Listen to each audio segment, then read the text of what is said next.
How often have you thought about whether your masturbation is impacting your relationship? Maybe masturbation is something that you think you have to do in secret, right? You have the thought, I don't want her to know about. Or maybe you might be worried that masturbation while in a relationship is somehow cheating.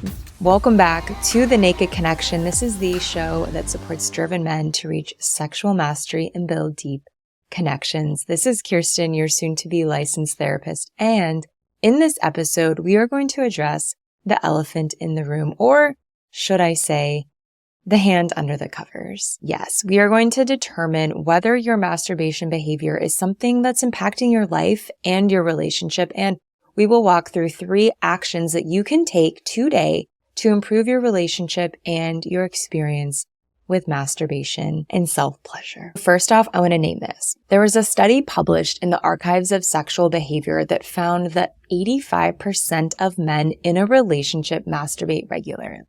So, you are not alone, my friend.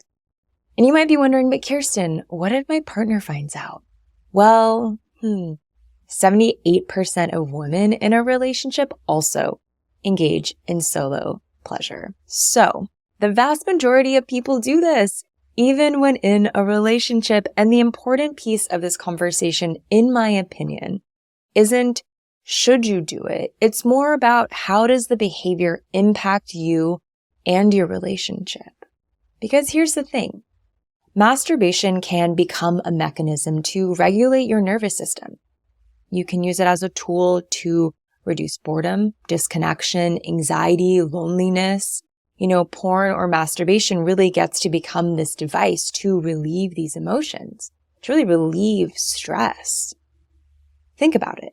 How many times have you turned to masturbation not just because of a sexual urge, but from stress, from feeling anxious, maybe from having a lazy Sunday afternoon with no plans, football isn't on, basketball isn't on, it's raining outside, and so you flip on some porn and you masturbate. And in these moments, masturbation really can be a tool for relief. And this isn't always a bad thing, right? But if you do find yourself turning to it consistently and really formulating a habit that's ultimately not constructive for you in the long run, that's when you want to take a pause and think about it a little bit deeper. And this can really create a dependency, right? This becomes the sole way to alleviate these undesirable emotions or states of being. And that's really when I think you want to get involved of asking yourself about masturbation more fully. Am I dependent on it? Is this the only way for me to relieve this emotion, to get out of this state of mind? Sometimes what can happen is this forms really a negative association with sexual activity. You're lonely, so you masturbate. You get relief in that moment, and then you still feel lonely, and now you've basically sandwiched this sexual experience in between loneliness. You started lonely, you engage in a sexual activity, and now you're still lonely. So we want sex to really be held with an association that you desire, right? You want it to be sandwiched between incredible sensations and beautiful connection. So even if that is with yourself. So ask yourself, why do I want to masturbate right now? What is driving this urge, this desire? Maybe you're really aroused. You're really horny. You're really just feeling like, oh my God, a sexual experience would be incredible right now. Amazing. Because the thing is that this can be a tool to get back to yourself. Masturbation and self-pleasure is a tool for you to connect to your sexual energy, to take time to really connect more with yourself and who you are and the sexual man that you can be, even when you're in a relationship. So I want to talk for a moment about when you're in a relationship, what do you do about masturbation? Well, first I want to mention that there's kind of 2 things unfolding here, risk and effort. So in a relationship, there are challenges and there are conflicts, right? You get in disputes, you get in fights, you go through waves and ups and downs where you feel connected and then you don't. And when you're in that period of challenge or disconnection where maybe you aren't having sex as often and you want to stay connected to your sexual arousal and to your sexual energy, that is when masturbation can be great. right? Sometimes I think that we can over-index masturbation really as a means of avoiding having the type of sexual connection that we really want. When we look at masturbation, there is no risk involved. There's limited work. It's just you. You don't have to do much. You don't have to convince anyone. You don't have to arouse anybody else. It's just you and you alone. But there is a risk involved and an effort involved in engaging in sexual intimacy with a partner. The more a man turns towards masturbation when he wants sexual connection or intimacy with his partner, which that generally takes effort and work, the more this happens, right? The more that you start to default to masturbation, the more the stories and the beliefs about your relationship are going to run wild. Those thoughts of, she doesn't want to have sex with me anymore. She's not attracted to me anymore. I just have a higher sex drive. She isn't interested in me because she doesn't want to have sex when I do. Like all of those stories and all of those thoughts start to really spiral. And those are really unfortunate thoughts to have. And that's a really bad story to be stuck living in. So what happens when you're in that spiral? Maybe you complain, right? And I get it. You're frustrated. You want to connect. You're not. You're turning towards masturbation. You're still feeling alone. That story is running in the back of your head. Of course it makes sense to complain, right? You're frustrated. You're angry. You're annoyed. You're wanting to connect. You're wanting a sexual experience. But at the same time, this is also the fastest way to turn away. In the past, I've been in a relationship where he wanted to have sex every single day, multiple times a day if he could. And I wasn't necessarily at that same cadence as him. And his reaction was to complain about it, was to get mad about it, was to put that onus on me. And yes, in some regards, I have to own that. And also, by having that complaining, by having that be the dialogue, it actually pushed me further and further and further away from wanting to be intimate with him. And that was when I was thinking to myself, great, now I definitely don't want to have sex with you. So what does this do? This dynamic ends up destroying intimacy, not building it. So you find yourself stuck masturbating and possibly now feeling even more frustrated, more disconnected, more disappointed. And that's not a fun energy to be in. And thus the cycle continues, right? Once we get into these loops, sometimes it can be so hard to reverse them. It can be so hard to get out of them. But we can take action. There are things that can be done to shift this dynamic, to move into a different state, not only within your relationship, but also within your relationship with masturbation. So first and foremost, we're going to talk about communication. You and I are talking about masturbating. You and I are talking about self-pleasure right now. Perhaps do the same with your partner. Would you rather your partner walk in on you mid-wank and see a look of horror on her face, or would you rather share the truth? I'm hoping that the latter is your choice. So when you broach this subject, here's a little trick, a little caveat that you can take that I think will really help you pull your partner towards you, not push her away.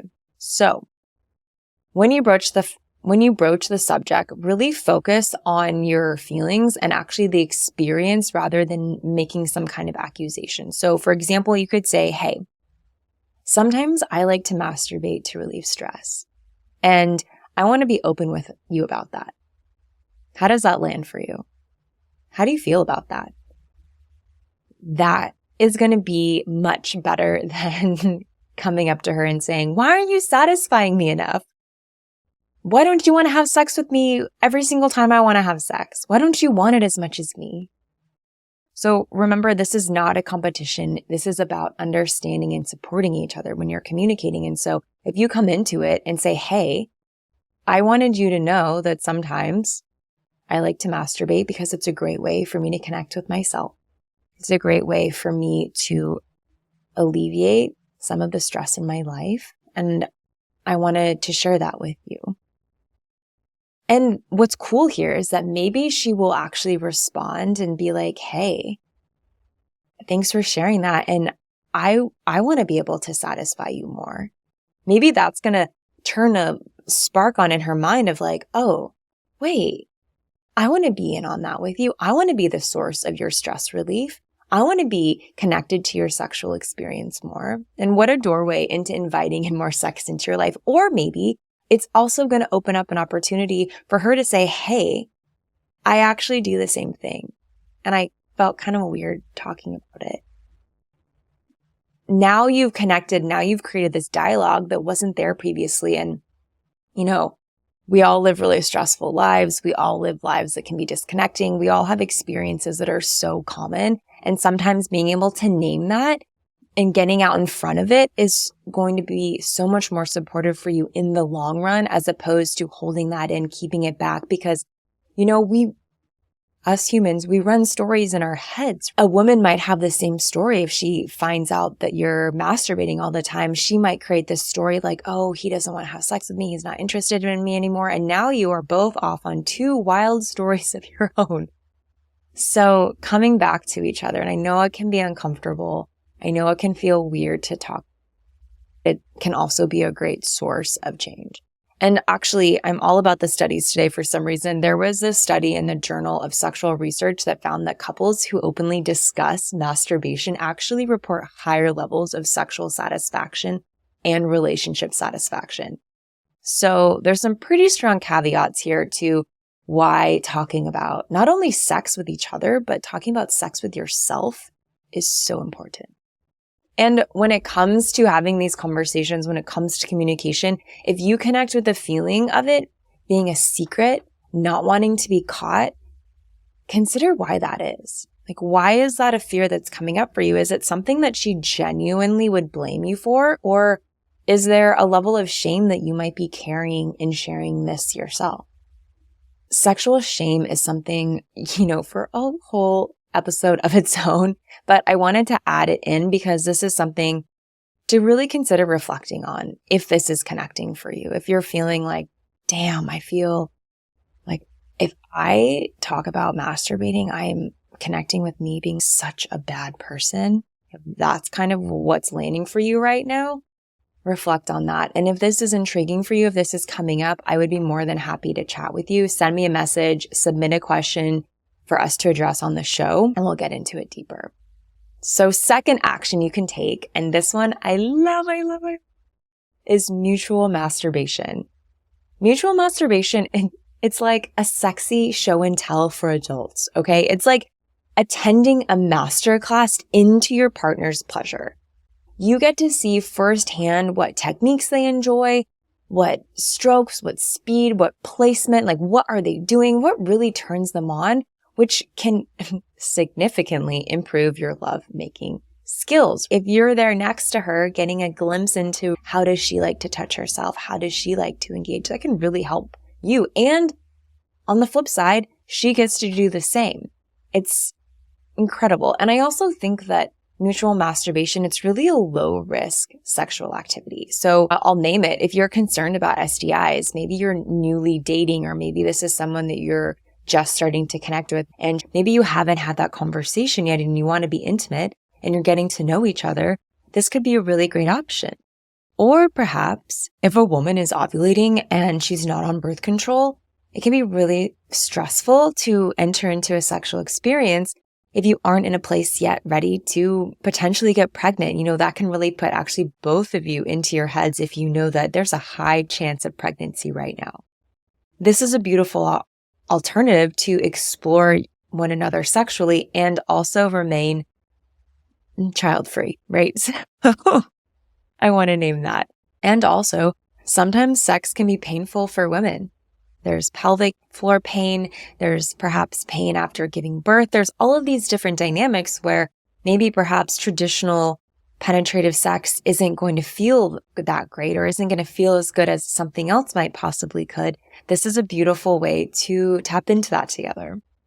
There was a study done. I'm all about the studies today for some reason. It was done by the Archive of Sexual Behavior, and they found that couples who engage in mutual masturbation actually report higher levels of sexual communication and sexual satisfaction. Sometimes I think we get into this place where, again, we make up these stories in our minds about what something is. How many times in your life did you think about something and you really didn't want to do it? You really thought it was going to be horrible. You thought it was going to be a very certain kind of way. And then when you went to go do it or experience it, you were like, oh, that was not at all what I thought it was going to be like. Or, oh, that really wasn't that bad. That might be the case. Maybe your girl has, for reasons of her own, I'm not saying that they're right or wrong, come up with a story in her mind about what's happening when you're masturbating. What kind of porn are you watching? What are you doing? Where are you? How often is this happening? And she's created this odd story. And when you're together and you're masturbating, she gets to experience that with you. So now, if you have this mutual masturbation, she knows what your masturbation is like on some degree. Now, when you say, hey, I love to tap into this to connect to myself, to relieve my stress, whatever it is, she can now put an image and an experience and a sensation to what's unfolding for her. So really, these first two are really powerful to do together. Also, maybe your girl isn't necessarily feeling sexual. Maybe she's on her period. Maybe she's really stressed out and isn't in the mood to go fully into sex. And you're feeling aroused, you're feeling sexual, you want to connect. Perhaps you can build in a practice where you masturbate while she is with you. Maybe she's kissing you, caressing you, talking dirty to you. And this is a way that she isn't being asked to do something that she doesn't wanting to do herself, but she gets to be present with you. She gets to be intimate and connect with you while you have this beautiful sexual arousal, release, and experience. There was a time when, openly I'll share this, I had gotten a yeast infection. I was on antibiotics, and sometimes that can happen. And my partner was feeling really sexual. We were traveling. And so I engaged with him in a masturbation practice. I explored giving him a hand job, him experiencing, him doing it himself. It was like a back and forth thing. And it was really beautiful because I couldn't really physically do anything at the time. And so I got to connect. I got to give to him. I got to be in the experience with him. We were staying in a hotel, so I wasn't like waiting in the hallway while he was jerking off. We got to do it together and to be together. And he was able to have this beautiful sexual experience and release. And we connected over it. And it was really beautiful for us to have together. So there are so many opportunities and so many ways that masturbation can be more than just something that you do by yourself. And when you do it together, it can become more of a way for you to do it on your own as well and to have that sense of peace between one another. This is the third action when it comes to masturbation, especially in a relationship. Do an experiment. If you're wondering, should I be masturbating as much as I am, and it's distressing to you, go for a period of time without masturbating and look at it like an experiment, not like a test, like I have to go 20 days. It's like, oh, let's play an experiment here. Let's be scientists for a moment. What would happen if I went for a little bit of time without masturbating? Can I sit in the intensity of my own sexual energy? Can I sit in the size of my own sexual energy without necessarily having that release? There's a lot out there about NoFap and all of these different types of restriction practices, but this is more an experiment. I would look at it also like who you step into when you spend 5 days, 10 days, 20 days without masturbating. Who do you become? How do you engage in the world? And can you work with the sexual energy that you have created within you? And can you use it in a different, expansive, more powerful way? And also, this is fun, how does a woman respond to you? Does she engage with you differently? So really work with that and get curious about it. Nothing is right or wrong here is partly what I'm trying to share. If you go 5 days and you hate it, information. If you go 15 days and you recognize, holy shit, I have a lot of energy and because I'm walking with all this sexual energy, that my girl is leaning towards me because I'm not like pouncing on her. Interesting, cool information to have, right? And when you're in this state of experiment, work with breath work. We released a handful of episodes, especially in the very beginning of this show, talking to the power of using breath work to work with managing your sexual energy, to work with moving that sexual energy within your body so that it isn't just sitting in your cock. How can you move this energy throughout your body and really feel it everywhere? So play around with some breath work as you go through this and really discern for yourself whether or not masturbation has a place in your life, whether or not masturbation has a place in your relationship, and if so, how much? How present do you want it to be? I don't think that this is about deciding whether masturbation is good or bad. I would say it's something that we all naturally do. I mean, fuck, even babies masturbate when they're in the uterus. So like everybody's doing it. We all have experiences with it. And it's more about looking at it from the space of, am I dependent on it? Is it becoming a crutch that I'm relying on? Is it holding me back from actually building intimacy with my partner? And am I having the thoughts that I want to have about myself? Am I experiencing the sensations, or am I moving through the feelings that I want to have with myself when it comes to my sexuality, when it comes to my masturbation, when it comes to my sexual experiences? I would love to hear how this experiment goes for you if you choose to do it. And I would love to hear what you think about masturbation in a relationship. And if this has been supportive in any way, it would mean so much if you would subscribe to the channel, leave a comment, and connect with the other amazing men that are here. This is Kirsten Trammell, and until next time, you guys, let's get some. Thank you so much for tuning in to this episode of The Naked Connection. Be sure to subscribe so you don't miss another episode. Trust me on this, your sex life and that special someone in your life will thank you for it. And if you really love the show, please take a moment and leave a 5-star review or a written review and let me know what you think. It would mean so much to me and this show. Until next time, happy connecting.